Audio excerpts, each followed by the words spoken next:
Metronome. We could do podcasts with a beat. We should try it. All right, so Austin Lonneberg. Yes.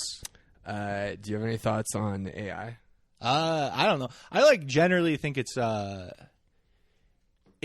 annoying because I found myself being old and getting tricked. Yeah. Which is it really makes you feel bad. Yeah. And then also, I think the arguments against it, some of them are true, where it's is extremely energy intensive and bad for the environment. And the other thing is I panic a lot about it just destroying everyone's job and us not living in a world has the incentives to have people have jobs. Yeah. Did you ever watch the documentary Century of the Self? Did not. It's about Freud's nephew, Edward Bernays, who basically invented modern consumerism. Because after the Industrial Revolution, the fucking leaders of society were realizing with all these innovations and technology, people might not have to work that much. Dave, you're in the shot. Oh, because their needs are right? It's just we can make a pair of pants that will last you the rest of your life, and we can do it super cheap because you don't need an artisan. You can do it in a factory. You can make light bulbs. The original filament wasn't tungsten. It was a different metal that never burned out. And the first light bulb is still working today. I think I've heard about that, but I also believe it's a shitty light bulb. Yeah, I believe it's it's bad at doing light. Yeah. That is interesting. It's crazy that a guy invented wants. Yeah, well, that was the thing. They invented basically advertising consumer culture and the idea that you would define yourself by the things you buy. Yeah. And so because basically what they realized is people aren't going to have to work as much. We might be able to service all of society's needs with 10 to 15 hours of work a week, but then people are going to have too much free time and they're going to be harder to control. And so let's invent consumer society. Let's invent planned obsolescence. And so shit just breaks. Yes. Every fucking 10 years or whatever. Or 2 years or whatever it is. And so you need to replace it. And then also the idea that if you buy a nice watch, that says something about you. If you buy cool pants, that says something about you. Invented consumer culture. And so my hope or my optimistic take on AI is it will ruin the economy fast enough that people will have to organize and be what the fuck is actually going on here? Because if you look at the economy as it is now, I've been a gig worker, and when I haven't been doing stand up and doing gig work, you are so fucking depressed. Yeah, for sure. I just I guess my initial thought is I don't. It's not black pilled about it or anything, but I do fundamentally think there's and maybe I think part of it is maybe a result of this with people being defined by their individuality in terms of consumerism stuff. I think we maybe fundamentally don't have a great ability to organize en masse currently. Yeah. And people's brains and lifestyles have been ruined against that type of action. Yeah. So that if people were if it did destroy the economy so quickly, that it would be very difficult for people to organize in that way because we're so easily would be swayed away from that by somebody you just get enough people to go, you pull 15% of people, some percentage of people could very easily be no, you're one of the good ones, be a good one. And then, well, I think people's willingness or a lack of ability to organize is because most people still feel the system works enough for them, or most of the people with skin in the game in the system, right? I think if you fucking pulled every gig worker, every fucking Uber driver, it's hey, do you want to lead a mass revolt? They'd be so down. Most of my 20s, I would have been so fucking down. Yeah, probably. And I think most, not most, but most people in that precarious of a situation probably are. It's just a question. I think there's two things. One is that I think it would probably be pretty easily disrupted. And then the other thing is at this point of how technology works, when people talk broadly about things we're doing an uprising or we do there'll be like a true revolution or something. Yeah. I'm like, I don't even know if that's possible. Like, if you're revolting against these people that have like so much resources, if you look at like something like the French Revolution or something, like the technology between like the people that were like doing the revolution and the state was fairly balanced. Yeah. Right? Whereas like now you're like, oh, we're going to storm, there's a billionaire island. Everyone's going to go storm billionaire island. Yeah. I'm like, dude, that shit is going to be so much beyond the capabilities of people to like, to impact in any way. Yeah. But I also think, cause I'm not like, this is the one thing I still, it's very like, cool and whatever to be against capitalism in general these days, which I still think, like, I don't really want to live in a socialist utopia where there is no like competition and stuff. I think like the easiest way to solve like all our problems is just have social housing that if you like social housing, fucking social food, and but it's not good. It's like it's like, okay, if you totally shit the bed, you go bankrupt, you can't pay rent, you're going to go into this social housing where like your needs will be met. It's not going to be, it's not going to be terrible, but it's not going to be like glorified. It's like, you're not going to have maybe your own car, but we'll have transit system enough or whatever. I don't know what the future of transportation will be, but like, just if you're just the kind of person who wants to just chill, you can just chill and you don't have the whip of homelessness. Because that's what like drives capitalism, and that's why capitalism works, is because the artificial scarcity in the system. I do think like, God, with doing that, like I agree that I think like a robust safety net as such, where that, if you live in countries that have so much, it is like a fundamental failing of allocation of resources that there's the ability to become homeless, like here it's not as much of an issue, but like you get sick, you can't do anything about that. I think those are great things. I do wonder, and my concern is like, you always hear like this thing, this argument that's pretty basic argument about this stuff where they're like, who's going to pay for it? And you go, oh, we'll increase taxes or whatever. Yeah. And I think part of the issue is, and it's not an issue everywhere, but largely what'll happen is if somebody doesn't give a shit where they live, there's gonna be a country or something that's like a nefarious actor maybe in this grand project that'll just be like, move here, we won't do that, we're fine without taking your money. You know what I mean? Yeah, which is what the United States is basically. Yeah, well, and even more broadly now, like places like it's like I believe UAE and Saudi are both 0% income tax. Yeah, and Monaco and shit. Yeah, they're like fully, you don't have to, whatever you make is what you get. Mm-hmm. But completely. I still think that's still. Because I think the ultra rich know that money isn't real. It's the financial system of control that actually controls everything. But what actually matters is the materials or whatever, material resources. And so, like, the second there's a strike, if there's just a mass strike, the rich are going to be fucked. Like, the people do actually hold all the power. I think we've just been so mystified away from that we can't see that. Yeah, I think broadly, it's just that issue about organizing. And I think it's so much harder to organize than I would like it to be. Yeah. But, I mean, what would you want if you're like, all right, if you push a button and everyone can organize however they want right now, what would you do? It would just be nice to be like, nobody work until they promise everybody won't be homeless. You know what I mean? Like, that would just be like a nice thing. Yeah. But it's like, I can't see people doing that because it's just like we're so individualistic. Yeah, and I think part of it's like what you talked about initially, where it is probably like based in consumerism. It's like told people that the thing that's important about you is like these external things, and also that you have like that you're like, I'm an individual. I define myself by these, and the way you define yourself is like engaging in buying shit. Yeah, I think like because of that, people become so easily swayed away from like this greater good thing. You see it all the time. Like even when there's like no stakes, people are like very bad at being like putting aside their own ambitions, I guess, or not even ambitions, just their own like. Because I don't know if it's necessarily ambition. I think a lot of it's like fear driven. Yeah, where somebody's like, even if they're like, I'm fine with where I'm at, but if I don't get ahead, that could then hurt me. Yeah, at some point when we hit this point where it's like the erosion of people that are like below.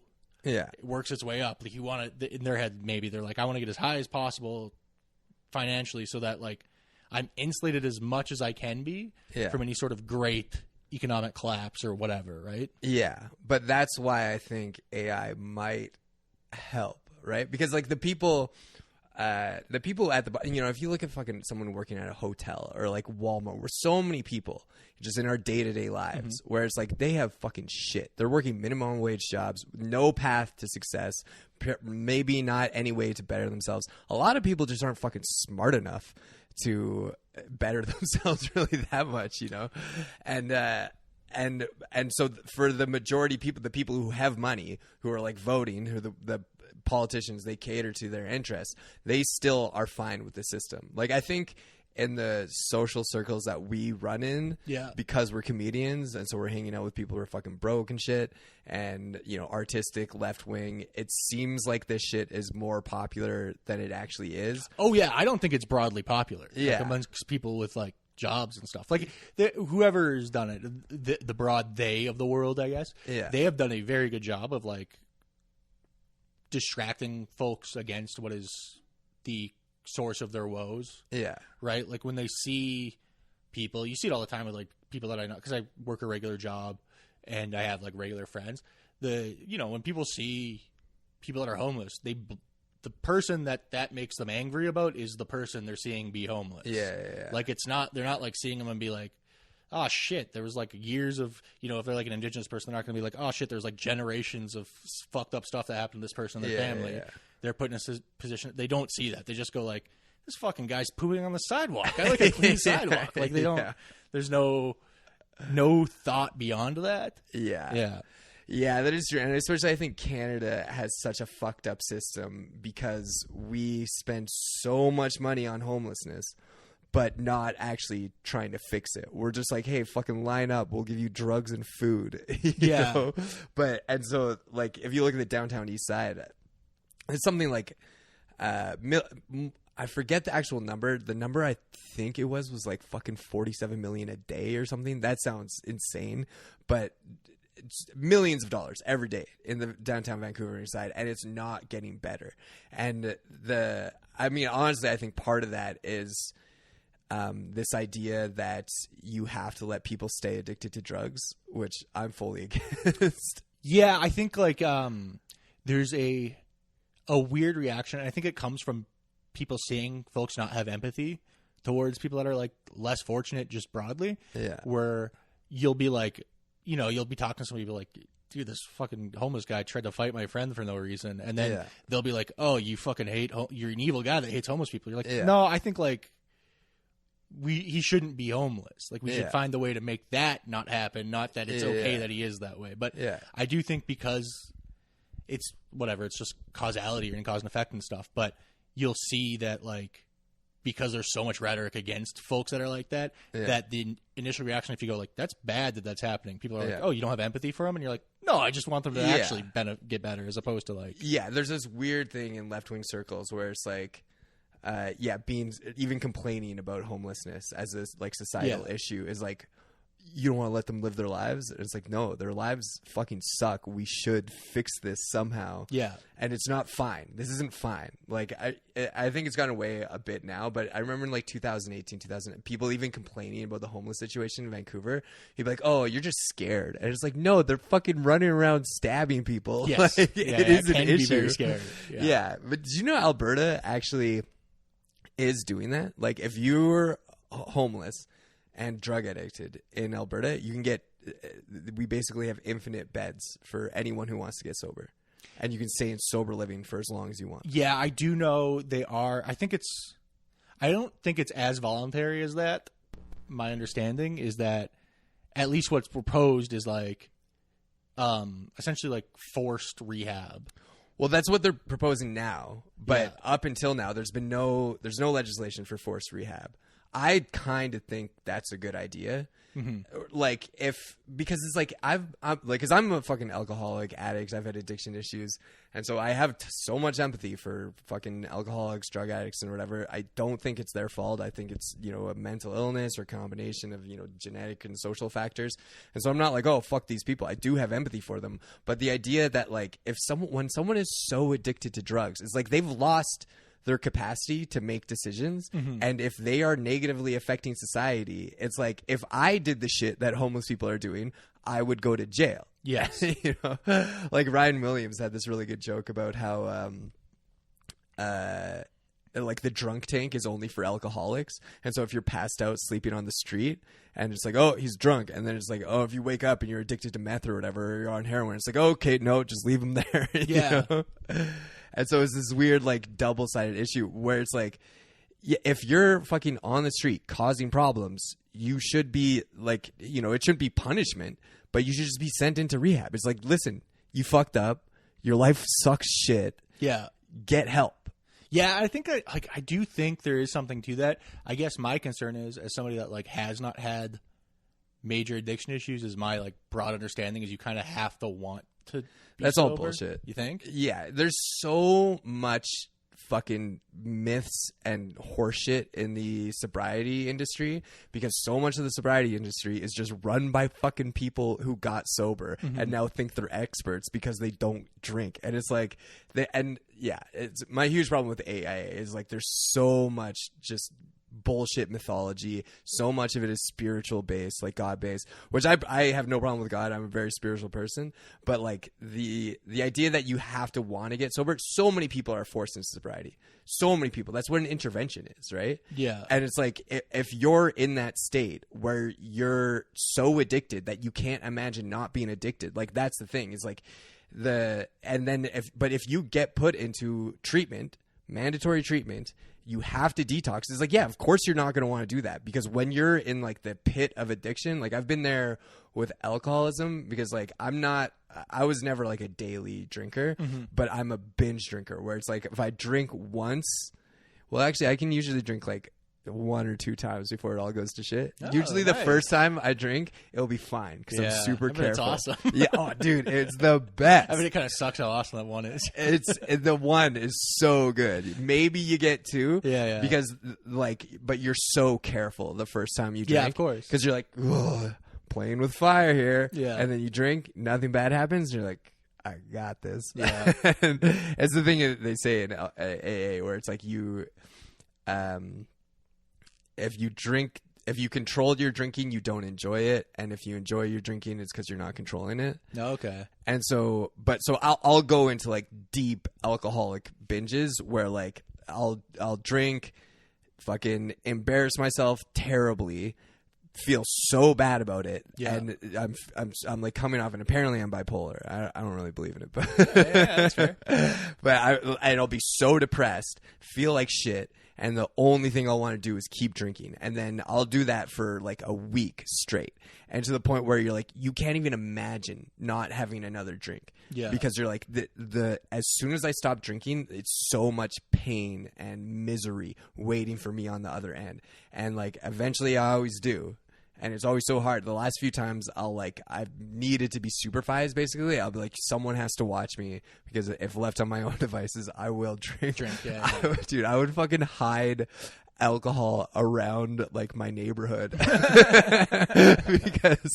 I'd be like, well, I'm getting sober, but I'm allowed to go for a walk, right? Nice little booze squirrel. Yeah, dude, totally. I would like fucking, I'd have like, a fucking bottle of vodka and like my neighbor's, like beneath my neighbor's trash can and stuff. And so it's like, I'm like I understand that level of alcoholism. It's dark. But when you're in that place, it's like all you want to do is keep drinking because the pain is too great. But if you're forced into sobriety, it will work. Like if you because then as soon as you're sober, you can look at your life, right? And then if people have empathy for you or whatever, like the thing is like, it won't work if you have no desire to actually stop. You know? That's what I mean, I guess. Yeah. But like a lot of those people, it's like, because a lot of people on the streets, they're actually fine with it. Like they've not a lot, I would say, but there's people who are homeless who don't want to have a house. Well, I'm sure there's like a little bit of just like this is what it takes to be this fucked up. You know what I mean? I don't know if they're like this. They're like, I got that dog in me. Yeah. I'll fucking live on the streets to keep fucking up. You know what I mean? Like, like I'm not one of these pussies that needs to quit so I can get a house. Dude, I'm honestly like so jealous of those people. Like I wish I had that level of self-destruction in me. I don't. There is part of me that's like wants to be an alcoholic, like wants to be just a depraved alcoholic. Just do it. Yeah. But my problem is I think it's cool if you have a bunch of money, because as soon as you run out of money, you just become pathetic. Yeah. Well, I think that's like one of the things, I guess, like, you know, if you're compelling people into rehab, I think part of that, to be honest, is you would have to provide supports afterwards.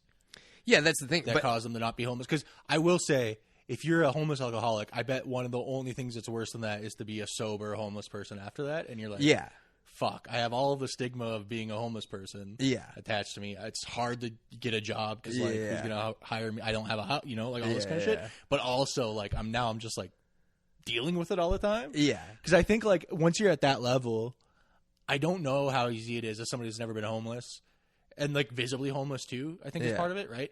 Where if you like if you come across as homeless, it's got to be so impossible to get a job. And do the things you need to do to like for sure break that. I mean, like just being in AA, which I'm not in anymore, but like if you do want to get your shit together, you can.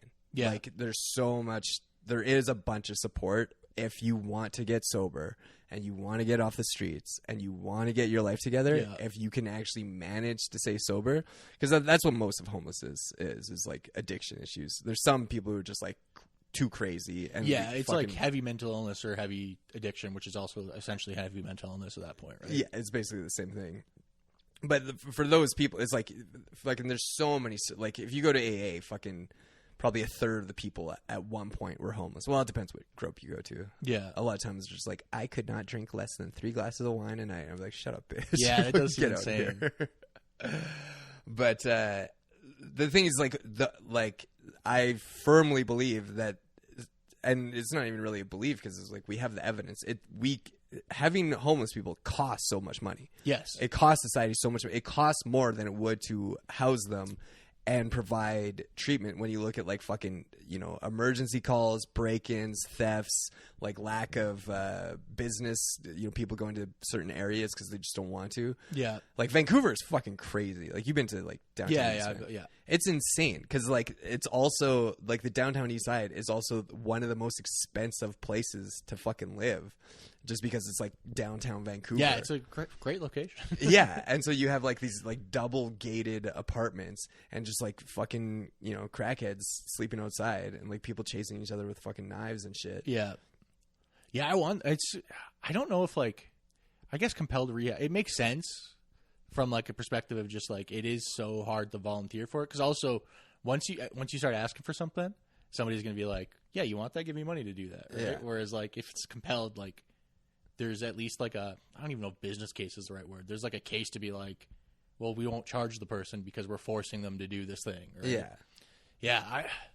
I don't know. It is crazy in Vancouver, and it is seemingly perpetually getting worse. Yeah. I think just like the way the world is now. Yeah. It lends itself to probably it being maybe not easier in terms of living and being homeless, but easier to accidentally become homeless. Oh yeah, for sure. Then also, I would say like the homeless experience is probably worse than it used to be. Because I know like people that were in like a lot more people were like legitimately, when people think about homeless people and you're like, yeah, it's mostly people that are dealing with heavy addiction issues, heavy mental illness. I know like in the past there was like homeless was got like a lifestyle some guys had. Yeah, hobos. Yeah, hobos. It was like straight up a thing, and then because like things were less expensive relative to wages, like those guys would just like train hop to a town and be like, anyone need you to move bricks? Yeah. And then that was enough to like, I don't know if it's not like a life I would want to live, but it was a life that would at least was like desirable enough to people that where they were like, this is better than the other thing. Yeah. Well, and also I think back then it's like if you had a job, you weren't poor. No, of course. Yeah, you know? exactly. Right. Well, now it's like you can have 2 jobs and still just be fucking getting by. Yes. Especially if you want to live on your own. Yeah. Which like a lot of fucking crazy people sort of need to live on their own. Yeah. But I think like it's very hard to deny that it's just what like the reason we have that problem and don't fix it is because that's the whip of capitalism. Is because it's like, oh, hey, you don't want to work? Well, okay, fucking go to this dystopian hell then. Yes. Go to this dystopian hellscape. That's what happens when you don't work. Where it was like, oh, you don't want to fucking work at McDonald's? All right, well then go to this social housing. Most people, like so many people, would just immediately drop out of the workforce, which is good. Like I think so. If we had that like level of social housing where it's like, because like I like competition. Like I think there's something in the human spirit that competition is a good thing, you know, and like, oh, the idea I want to be the best at something, the idea I want to like go into this field and compete and try to work. Like just imagine if like if you took stand up, it's like everyone who wants to be a stand up gets a Netflix special and there's like no, Well, we're kind of there. Well, yeah. Like we're not that far off of that. Like you can watch a lot of bad stand-up clips. Like that's true. It's not a Netflix special. Yeah. But that playing field has become flattened, and then it's one of these things where, as a stand-up, it can be frustrating. Yeah. Because like, and it works, but the audience of people, you know, and it's maybe this is probably like wrong of me to say or whatever, or like misguided, but you know, you'll see like certain people becoming like hugely famous off of their ability to upload things for free, or like even partially famous, and you're like, that sucks. But it's because like audiences aren't like discerning in the same way. You know what I mean? Yeah. The stand-up thing is a weird example because I don't think it's like it's definitely there's way more people who aren't talented at stand-up becoming famous. Yes, but they have a different talent, which is social media. Yeah. Which it's arguable if that's even a talent. I mean, for some people, like some comics, I've fucking like. There's some short form content I watched online, and I'm like, this is fucking great. Like, you know, 20 years ago, this guy would be working at like Comedy Central or whatever. Now that's not the avenue to do it anymore.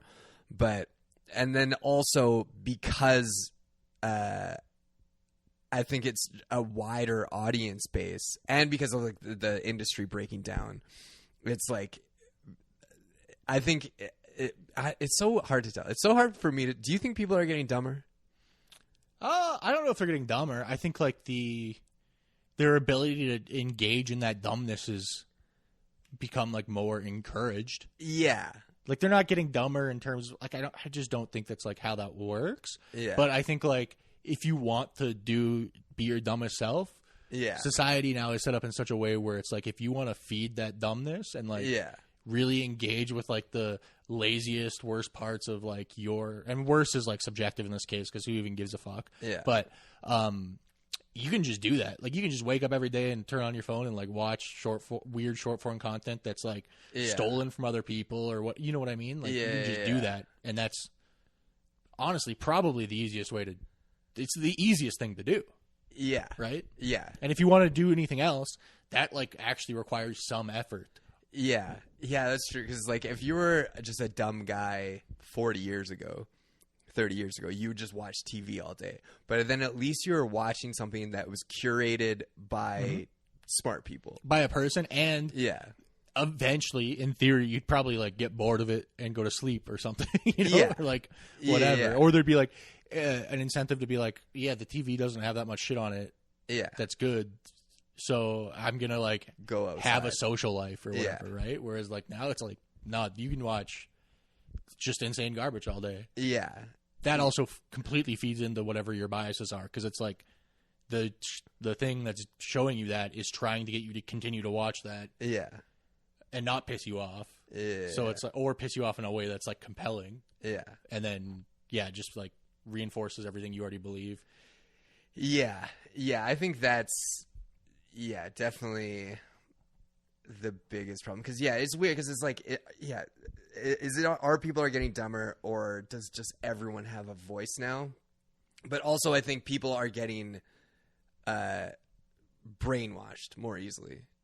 Or not necessarily. It's like what you're saying. It's like no matter what you think the problem is with society, and because you're probably right, like everyone who has an idea of what the problem is with society, that problem does exist. Yeah, or there's some component of extent. What's making your life less ideal or making other people's lives less ideal. Yeah. Probably is that. It's just not all of it. It's not holistic. But yeah, like people who hate trans people.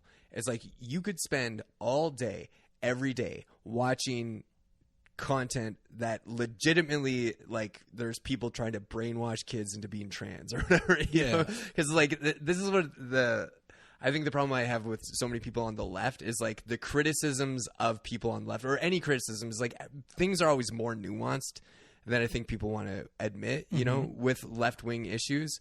Or like even this, like when it was like when Me Too was going around, it was like believe women. It's like, yeah, most of the time. But some women fucking lie, you know? There are evil, narcissistic women out there who will lie about shit, you know? And so you have to, like, take everything on a case-by-case basis or whatever. And with the trans stuff, it's like, yeah, I'm sure there's fucking liberal parents out there who are, like, trying to brainwash their kids to be trans or whatever. But it's such a tiny fraction of what's actually going on. But if you think that's the problem, you can just spend all day, every day, being like, oh, look at this. Like, look at this false rape accusation. Look at this fucking, you know, this detransitioner or whatever. And then you can just, like, be like, yeah, that's the problem. And then you get angrier and angrier and start getting, like, so upset. And I do think that's, like, a lot of that is a level of social engineering. Yeah, I'm honestly curious to know how much of it's, like, broad, like intentional, where they're like, we'll make people mad about this, or if it's just like, if people have their beliefs reinforced, they're more likely to keep engaging with this thing, and then by them engaging with this thing, we get money. And I wonder, like, I don't know. I think it's definitely both. Like, it's there's what extent is it on either side, because but like when you look at like the, you know, people saying like Russia is trying to like, you know, destroy the United States by like funding or like having all these boss networks that like encourage like the most sort of radical left-wing identitarian policies. Like, I'm sure that bot stuff is actually happening, but then those people actually believe that shit and then they do it on their own, right? Whereas I think like the level of social engineering is because like conspiracy theorists, so many conspiracy theorists I think get wrong is thinking that everything's being controlled by like, you know, the NSA or CIA or whatever, the deep state. And it's like, they don't need to control that much. All they need to do is constantly sort of push a button, like just engineer things just a little bit just to keep people divided.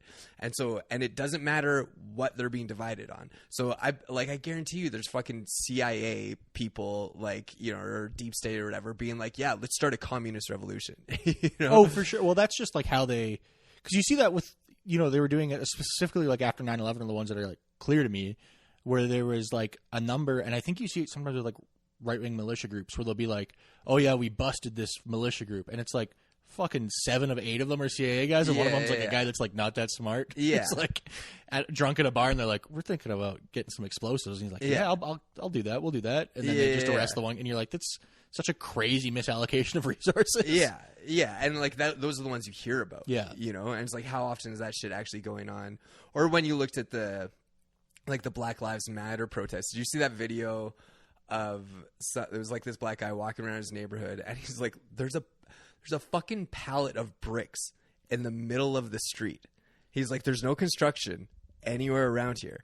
Why is there a pallet of bricks in the middle of the fucking street? Yeah, no, I think that for sure happened. Well, that has happened, but I think specifically like that ability to try to instigate people is something that they cultivate. Yeah, and put into any group that sort of shows any potential for radicalization outside of certain parameters. I guess violence is they will like try to accelerate it towards that, so then they can bust it. But I wonder like how much of that stuff is even, you know, because when people are like, oh, the CIA is doing this, I don't know how much of that's like the director of the CIA going like, we're going to instigate these people, as much as it's like some guy at the CIA who's like, or the FBI or whatever, because anything domestic's FBI in the States. Yeah.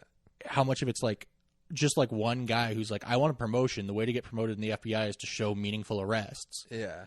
if we get like a bunch of these fucking guys to throw bricks through windows and arrest them, then I get to put 17 more arrests on my record, and then next time I'm up for review, right? Like, I don't know if the incentive is like actually coming from on high on that stuff, because it feels right to say that because it's a government organization, and in our heads, the way that the government organization works is like there's one guy, and then there's guys below him, and they're getting this information and feeding it down. Yeah. Whereas I think it might actually be like even like less centralized than that, and it's just like a guy being like, the way to advance my career the way I want is to like do this, and it's a known.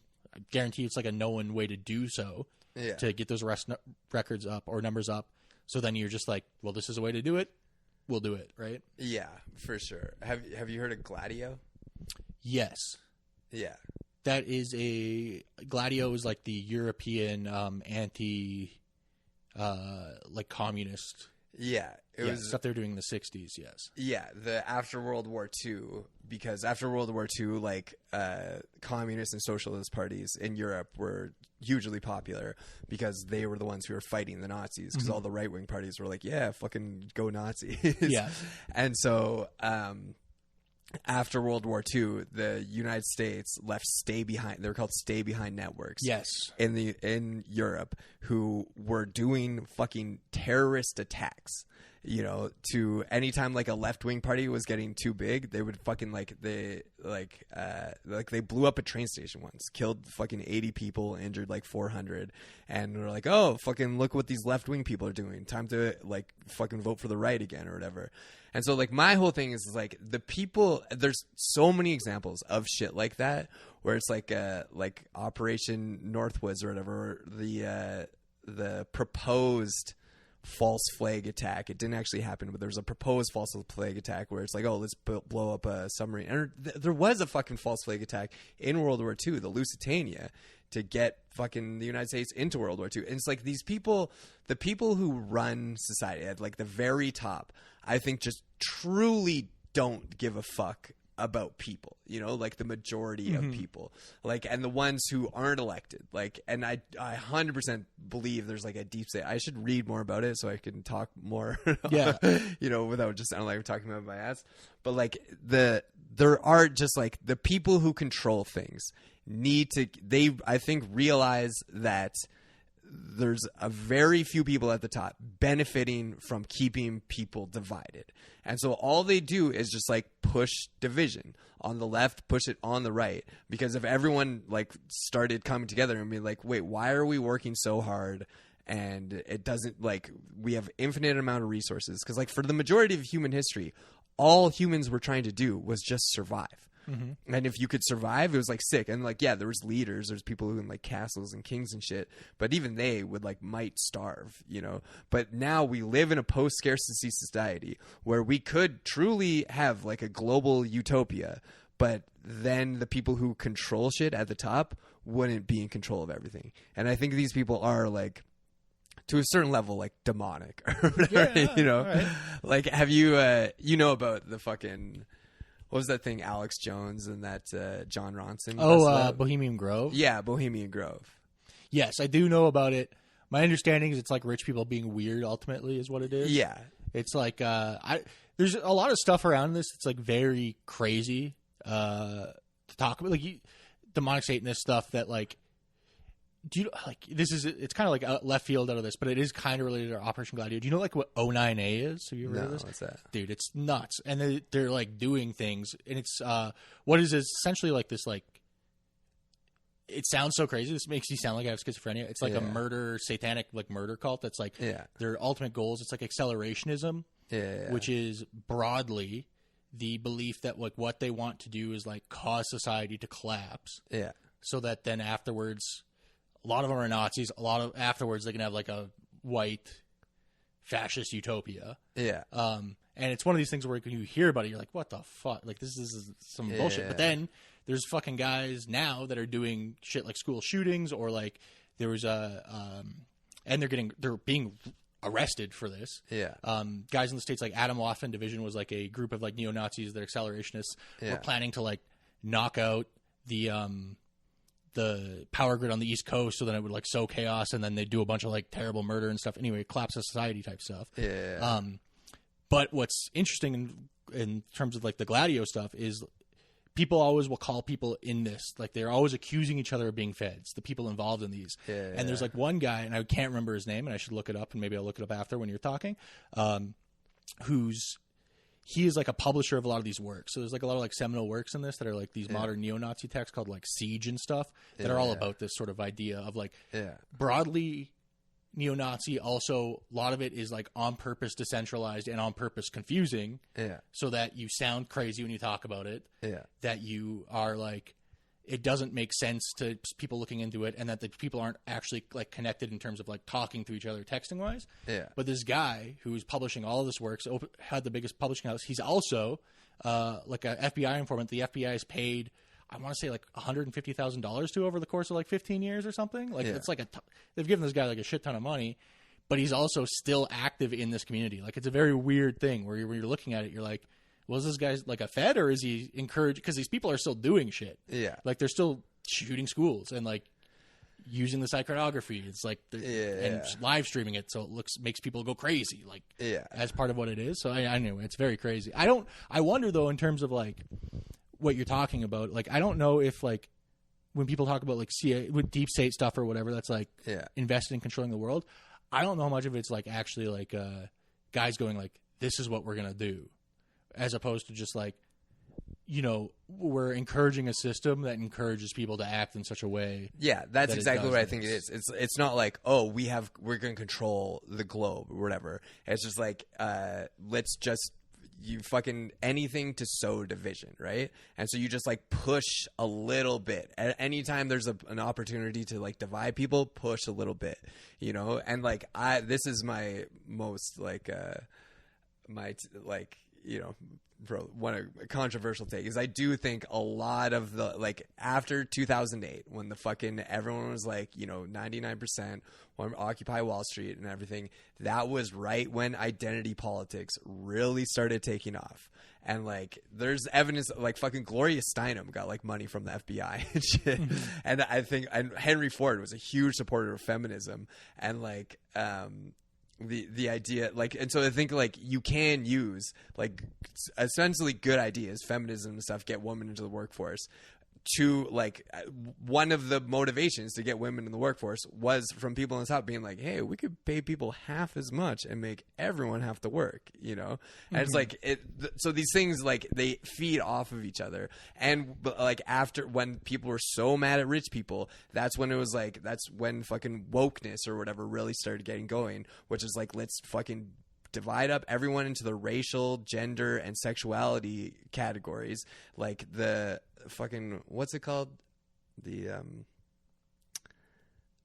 when people do that, not identitarianism. When it was like the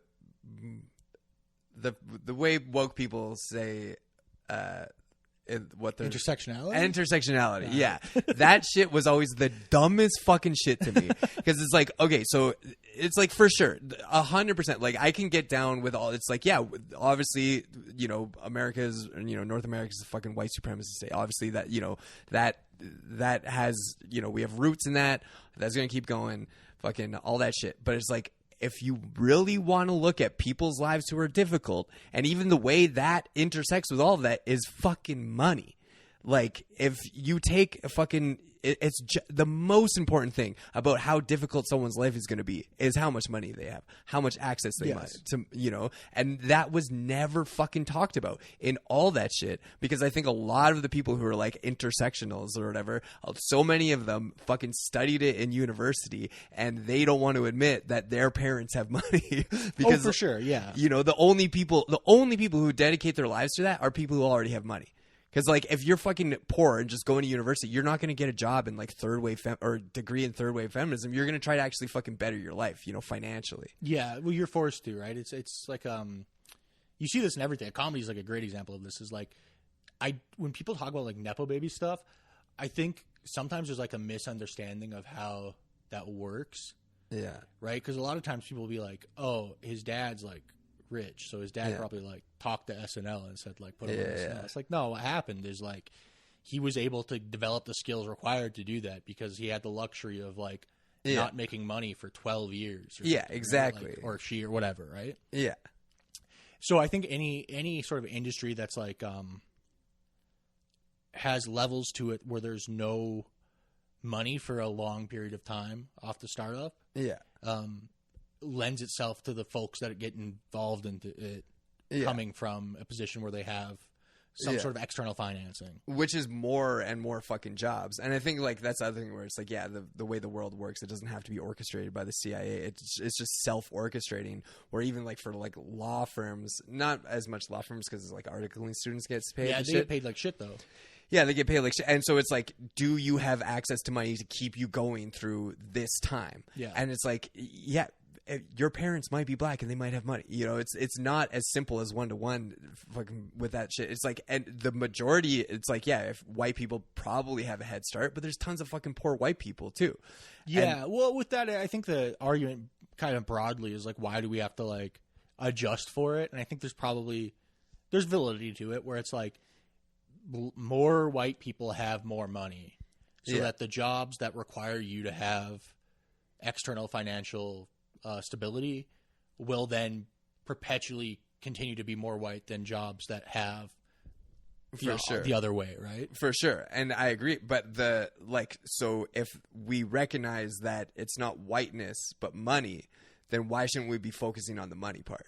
I think like broadly in order to help society and to give people like, because I think ultimately what you want is you sort of want everyone to have a fair chance to get their life to a certain point, whatever their point is that they desire, I guess. Yeah. And it's not saying they're going to get there, but at least have like the same opportunities as anybody else to get there. Yeah. And I think like, you are right. Like probably the initial defining factor of that is like, what is your financial means that you're starting with, right? Yeah.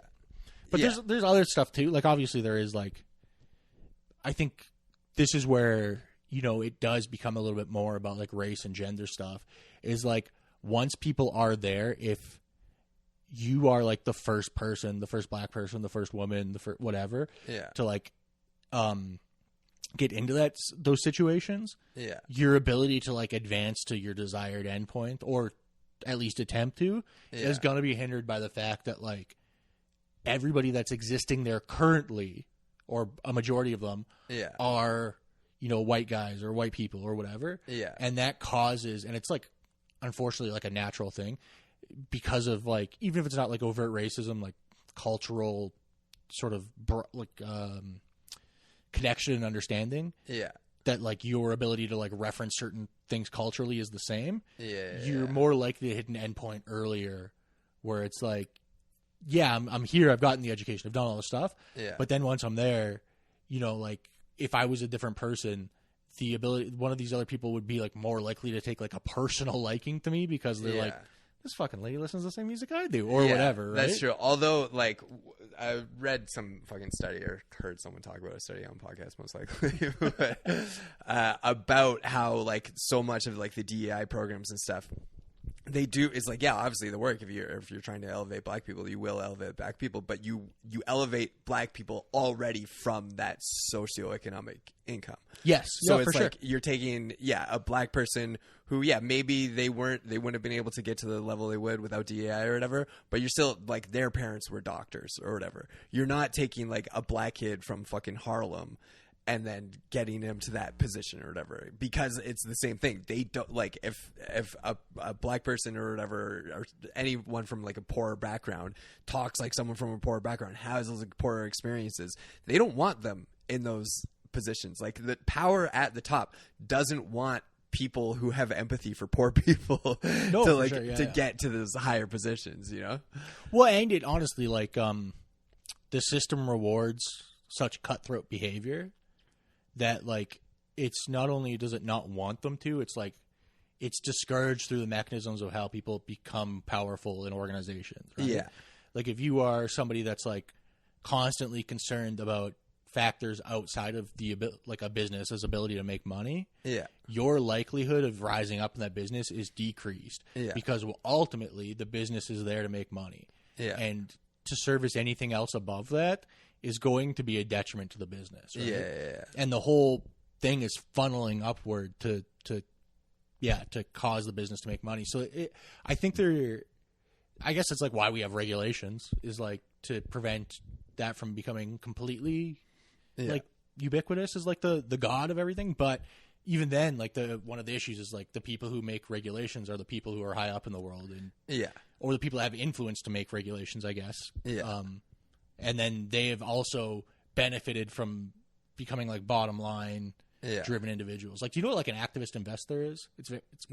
It's a person that like owns a minority share of a company, but has like an outsized influence.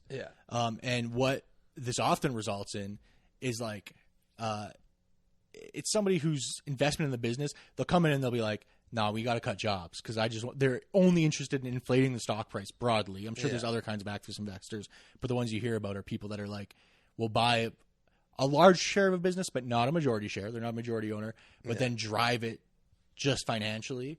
So that what ends up happening is the people that like oftentimes work there or like safety stuff, they'll encourage the business to cut that stuff in order to like inflate stock price. And it's just because the system rewards that in such a way that like, even if you were like, they can take you to court, like the stockholders can take a business to court if they think it's being led in such a way that is not benefiting the shareholders. Right? Like it's just like this whole thing. So I guess you just have to put like guardrails on it and then hope that people influencing the guardrails are also not too influenced by.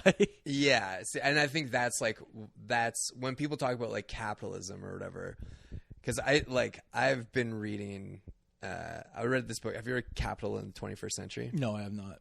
By Thomas Piketty.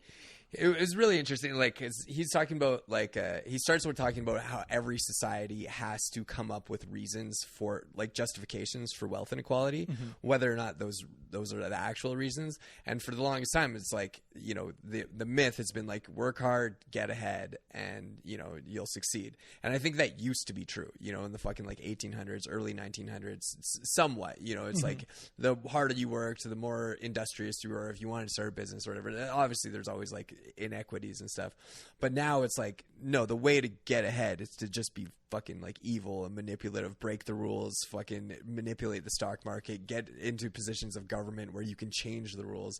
Like when you I was just thinking about this today, how in the fucking 50s the antitrust laws or whatever, they broke up the movie studios because they said they had monopolies, even though there was like 4 different movie studios. And when you look at like Facebook, fucking Meta, if that company would have existed like, you know, in the 50s, 100% it would have been broken up. But now it's just like all the most evil, selfish, narcissistic, sociopathic people have all gotten to the top, and now it's just like the worst people in the world running shit for everyone else. Yeah, it's a lot of like and I don't know when all this started. It's a lot of like Chicago School of Economics. If you've ever heard of that, it's like it was essentially just, and there's a few of the guys still alive, but what it is it's where this comes from. It's like the purpose of a business is to generate income. That should be the sole purpose of the business. And it, you know, there's like a few guys you like probably heard of, like Milton Friedman. Is one of them. But yeah, it's sort of changed modern capitalism from one thing to another. And it's I don't know when all of this was. I know you hear the 80s a lot is like where sort of like the ownership of things has become so much more valuable than the labor. I was listening to like, it's a YouTube clip, but it was very funny. The guy's just like, it seems like when I look at the world right now, owning stuff is OP. Doing stuff is not. And it's like doing stuff used to be the thing to do, but now it's not that. It's just like owning things that it funnels into you. Right? Like it's because when you think about like labor, it's like you're trading some of your life away for money. Whereas like if you own something, you don't have to do that anymore. And that's like the nicest thing ever.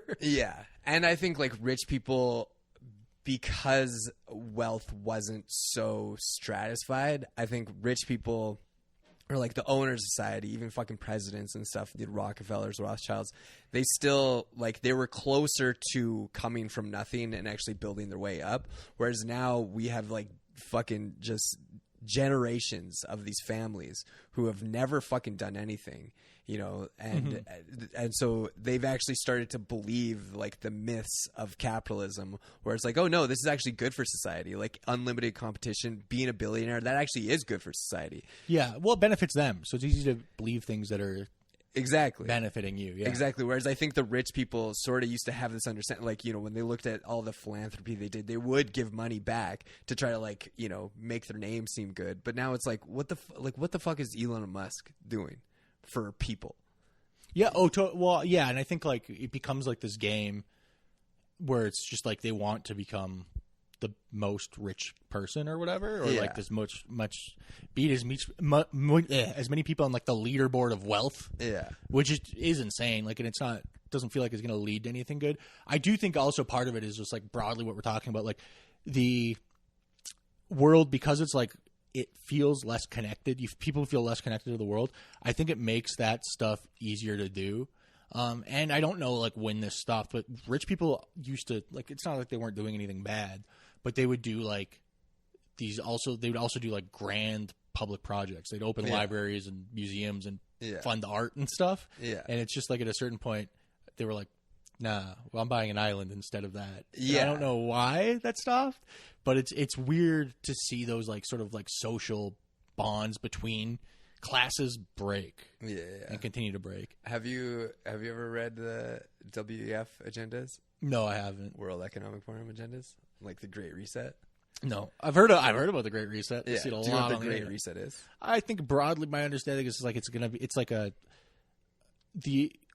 I always hear it in the context of COVID, and it's like they were trying to cause the social agreement of the world to collapse.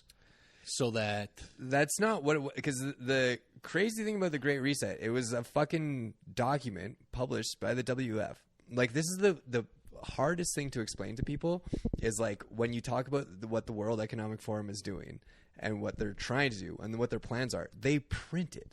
Mm-hmm. They say this is what our plan is. It was a fucking document. It was like, this is our plan. The Great Reset is our plan. What they want to do is basically get rid of the division between governments and corporations. That was what so much of the DEI and ESG score was. Like or ESG score was a combination of DEI policies and climate change policies, environmental, social governance. Mm-hmm. And so they were going to give corporations, so you could be Nike and you could have a super high ESG score because you were super diverse, you hired gay people, and you fucking did whatever, you gave money to climate change. Doesn't matter if you fucking have factories full of children making shoes. Mm-hmm. And you could have a high ESG score. Well, those pretty diverse factories.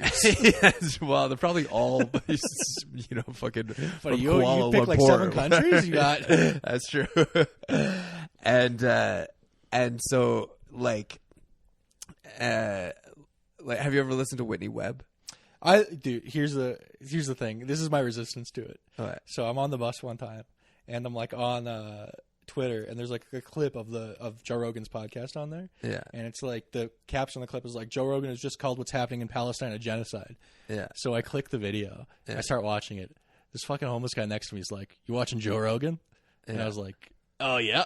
This is a huge mistake. Never watching Joe Rogan on the bus again. This is like a magnet for crazy. She's like, "Do you know about Whitney Webb? So you've had Whitney Webb on there? I think he's had Whitney Webb. You should talk to Whitney Webb." And ever since then, it's kind of poisoned me against it. Yeah. Be like, I can't be. Yeah. Well, she's interested. I can't listen to too much. I tried not to. Like, the more I get invested in any sort of politics, the worse my life becomes. Yeah, of course. Because you take away what you stop focusing on what you can control. Yes. Like, even like fucking before the election, I was going fucking insane because like I fucking hate the liberals so much. I know. You're big on it. You're big on hating the liberals. You were like, I remember you're like, it pissed me off so much they won because of how bad of a job they've done.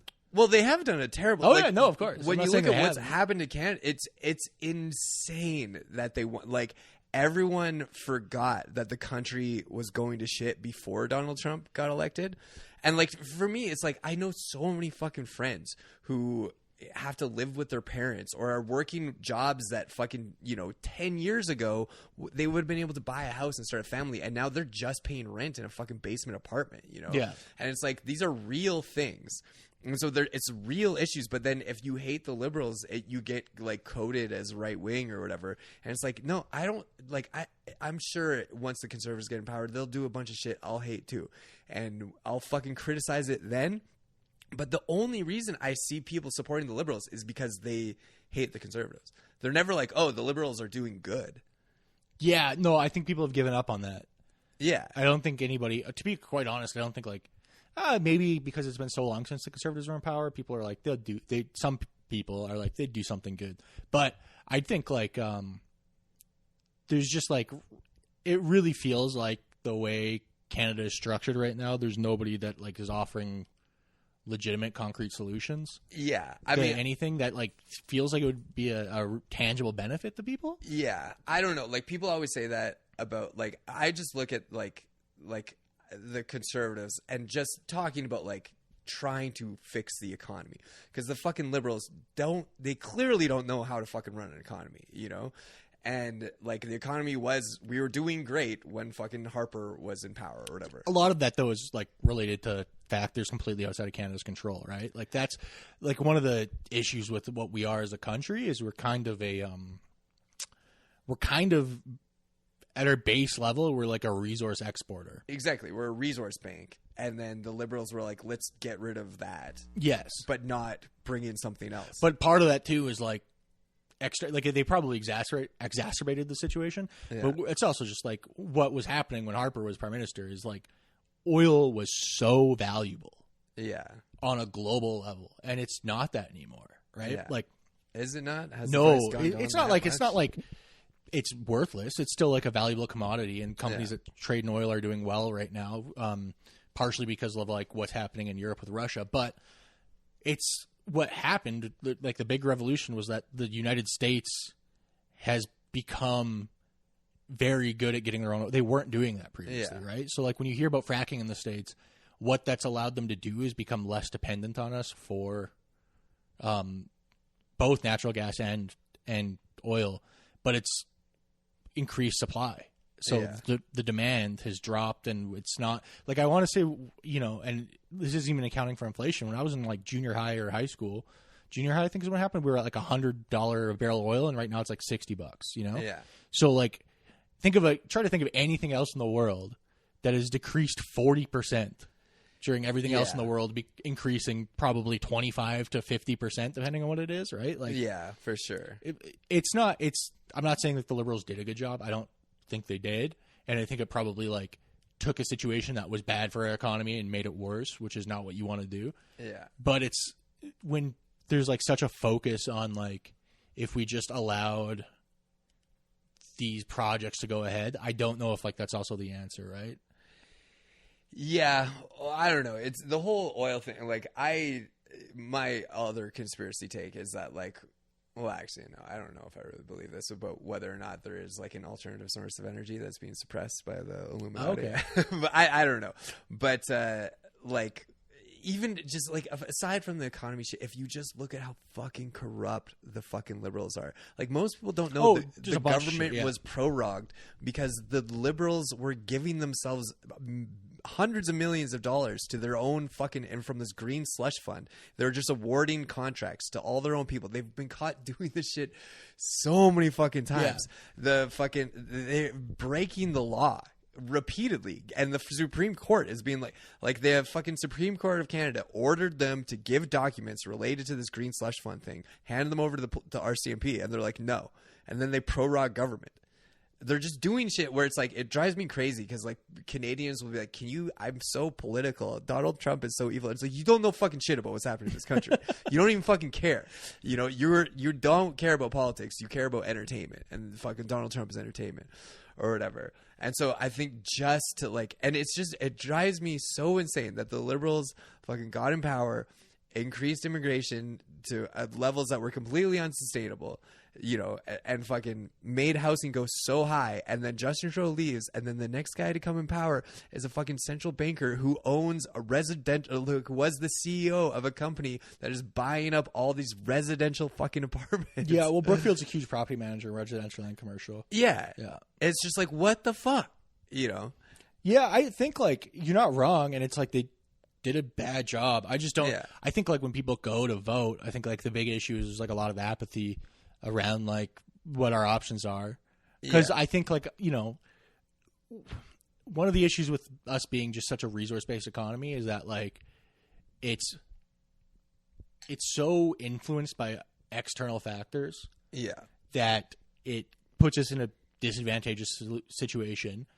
It doesn't seem like there's that much like, and I don't know like actually what the conservative policies were this last election, but I think like part of what when you like hear like Pierre Poilievre or whatever go like we'll become like a crypto place. We'll get a good crypto. You like see that and you're like, this fucking seems like a dumbass thing. This is what the dumbest guy you know would say. This is, you know? So when he says stuff like that, you're like, well, that's not a way to change our economy fundamentally in a way that like changes it. For sure. I just think it's like when you have the Liberals being in power for this long, where it's just like, oh, and they just get elected again. They just, it doesn't encourage.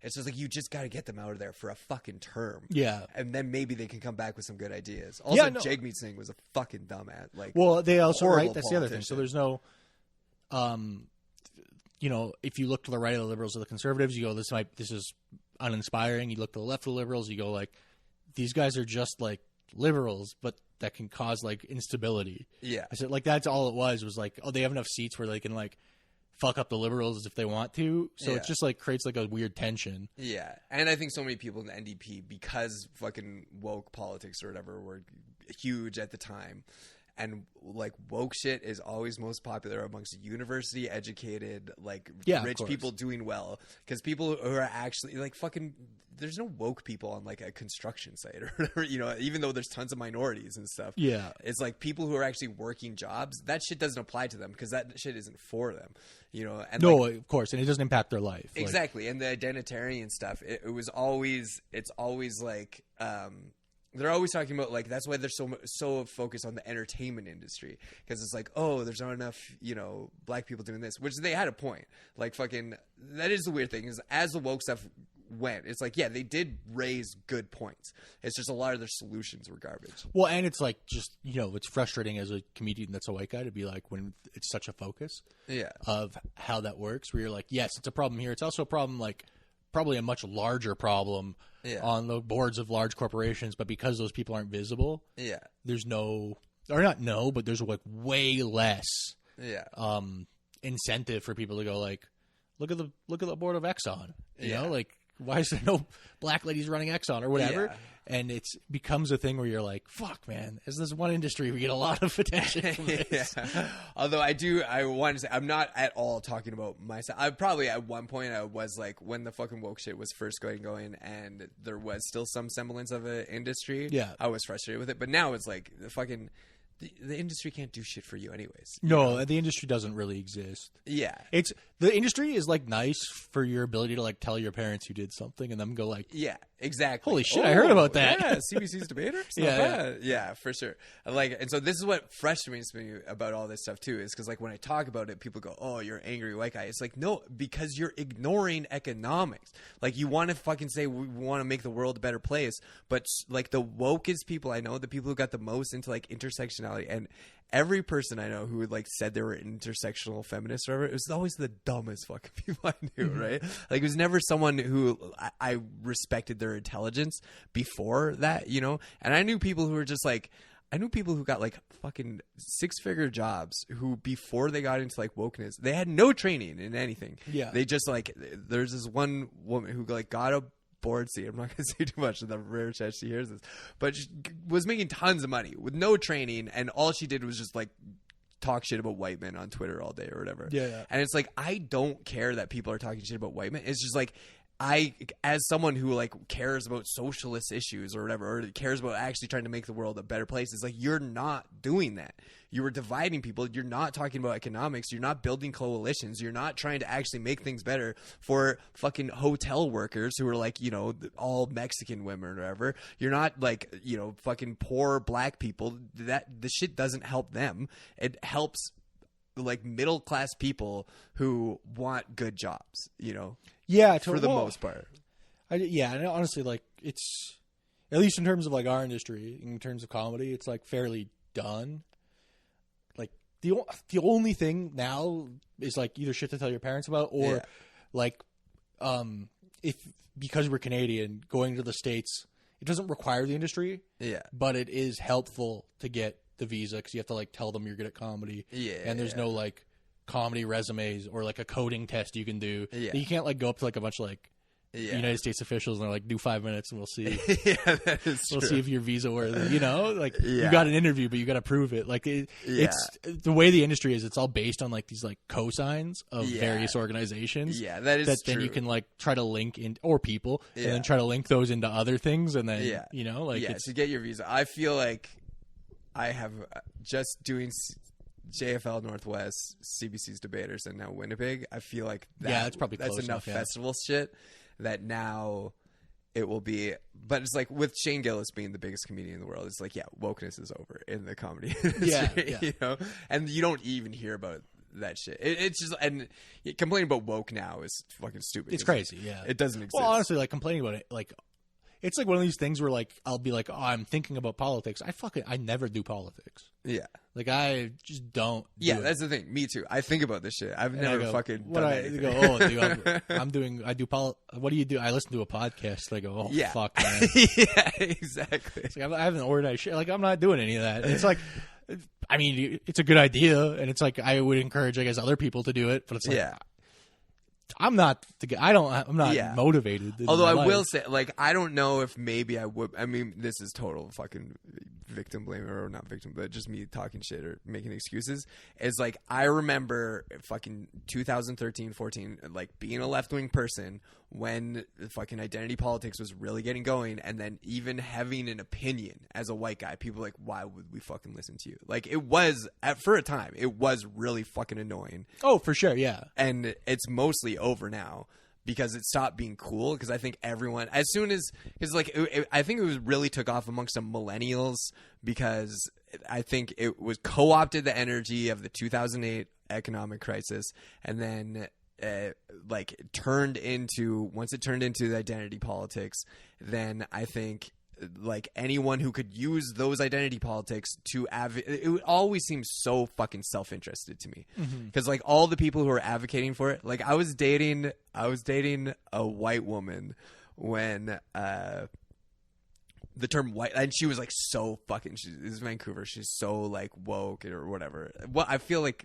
I'm on fucking Skankfest how much I'm saying woke, because I realized, like, I was talking to my friend the other day and I was like, yeah, I hate woke shit, and he's like, wait, what do you mean? And I was like, I don't even know what I mean. What the fuck does woke mean? Yeah. I use it in the pejorative sense to mean like people advocating, just being annoying, basically. Yeah. Whereas like I think the way it can come across to people is like, I hate black people or whatever. No, of course. I feel like it is less now, but it is a thing where you're like, I don't want to complain about this. This is terrible. It's a terrible look. Yeah. Where it's like, what does it woke means anything, and so it means nothing essentially.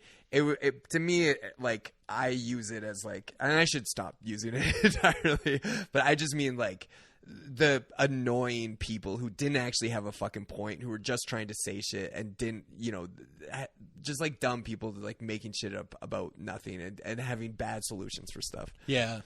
I kind of honestly, when they were like, white guys should shut up and listen, I was like, this one's nice. Yeah. The one where they were like, say stuff, I was like, I don't want to say stuff. I like doing shut up and listen, nothing? Oh, I was already doing nothing. And that was, I do think white guys for a lot, like, I was like, yeah, you know what? And like, I think white guys being like, you know what? Yeah, good point. Like, we should have, we did need to fucking shut up and listen or whatever. And I think a lot of white guys, a lot of liberal white guys, like, internalized that, and it was like, oh, maybe I do have this privilege or whatever. And then, but then it just became, it never coalesced into something more significant than let's only talk about like race and gender and sexuality, and it just frustrated me how it never went to actual economic issues, which are the biggest issues. Mm-hmm. Also never really talked about attractiveness, and like people finally started to get into that now with pretty privilege, but it's like, if you're talking about your identity, the two most significant parts of your identity are your how much money you have, because that's still part of your identity. It's going to like fucking change the circles you're in, your socioeconomic, and then how good you look. Yeah, for sure. No, it's like kind of what we were talking about before with like how comics, like on Instagram, there's like not a great or not Instagram, but like social media in general, there's like a great flattening. But the one thing is, if you are more attractive, like, you don't have to be as good at it. Because what'll happen is you see a reel, you go like, I'll watch a fucking hot guy talk. Oh, dude. Yeah. I'm not watching this fucking other weird looking. Yeah. If you're a hot woman doing stand-up, if you have serviceable jokes, you will become famous. As it should be. Yeah. Yeah. It's, but yeah, like when white feminism became a thing, like before that, this girl was like so into like, you know, identity politics, but wokeness or whatever, like fucking anti-man, super feminist. And then as soon as white feminist became a thing, where it was like white feminism, you know, it's bad. You don't care about yourself. Yeah. You're not looking at, you're just a white woman who's like trying to co-opt the movement or whatever. And then she got so mad. She's like, well, just because I'm a white woman, I don't understand these issues. And I'm like, yeah. Fucking doesn't feel great, does it? And then like I had an Asian friend when like BIPOC became a thing, when it was like, oh, black and indigenous, those are the most important people of color. Yeah. And Asian, well, you actually have privilege. And then they were so down for that before, and then there were a sticking point. It's like, yeah, it sucks. Yeah, it sucks being called out. Yeah. Well, it kind of just did what it did. It just like worked its way through everybody. Yeah, that's the thing. It has worked its way through everything. And I think it's good for people to be called out. I think everyone needs to be called out. And I think there's some people that still need to be called out.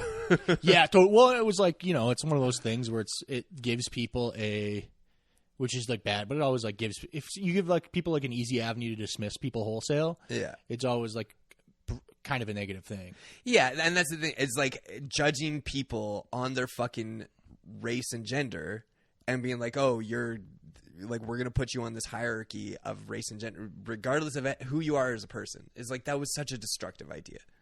And it's like, yeah, I don't know how you dissect it from being like, oh, you know, white people and white men have this privilege or whatever. But then also, like, which is true. But then also it's like, yeah, if you were judging someone as good or bad based on their race or gender, it's like, that's the opposite of what we should be going for, you know? Yeah, I think like, you know, and it was a point that people were making, and it was right, that like the reason it's different is because like it's impacted folks for like such a longer period of time to be, you know what I mean? When people were like, if you're doing woke, you're doing racism, but against white men. Yeah. I think like that was a wrong-headed idea just because of the history of the whole thing. Yeah. And because like the influence that would have negatively on me, which to be honest, it was something I used to get worked up about. And then I was like, this isn't doing anything to me. People were like, we're dismissing white men. I'm like, I'm not really trying to do anything that people would be like, we're dismissing. You know what I mean? Like, I wasn't, my aspirations were never such that I was like, they'll take my ideas seriously. If only I was different, they would. Yeah. But well, that's the thing. In like casual conversation though, if it's like, you're saying something and then someone's like, oh yeah, but you would say that, you're a white man. And it's like, as soon as someone reduces you to that, there's going to be a backlash. Yeah. And it's annoying. I think like the answer is just like, it's a real simplification of it where you're just like, yeah, it's kind of like that person's being an asshole. And I like, don't want to be around assholes. Yeah. Right. And it's, I guess, just used as like a dismissive thing in that way. Because you're right, it was super annoying. You'd hear it, and it would get. It's one of those things. I wish I was like above it. Like, the whole time you're like kind of aspiring to this. You're like, I'll reach a point of enlightenment where somebody will be like, these fucking white men, and I won't go me. But I never. It's impossible. That point's so hard to get to. But yeah, it is like gone now for the most part. Yeah, because I think everyone was like, yeah, this shit's not cool anymore. Yeah. Damn, we could make it cool again. We could be the guys.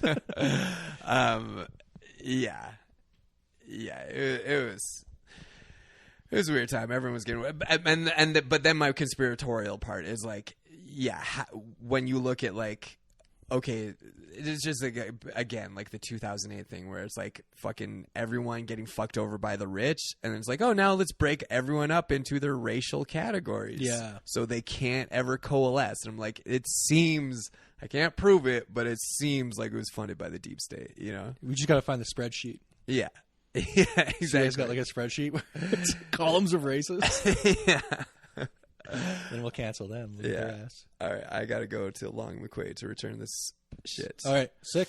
Thank you for having me. Yeah. Thanks for having. What's you want to put? I'll put your socials on. Yeah, just the socials. I don't really have anything to plug. Word. Well, just give them a shout out in case someone doesn't read the podcast. Austin Lonneberg, Austin. That's the easy part to spell. Last name Lonneberg @ Austin Lonneberg on everything. Hell yeah. All right. Sweet. Thanks, dude.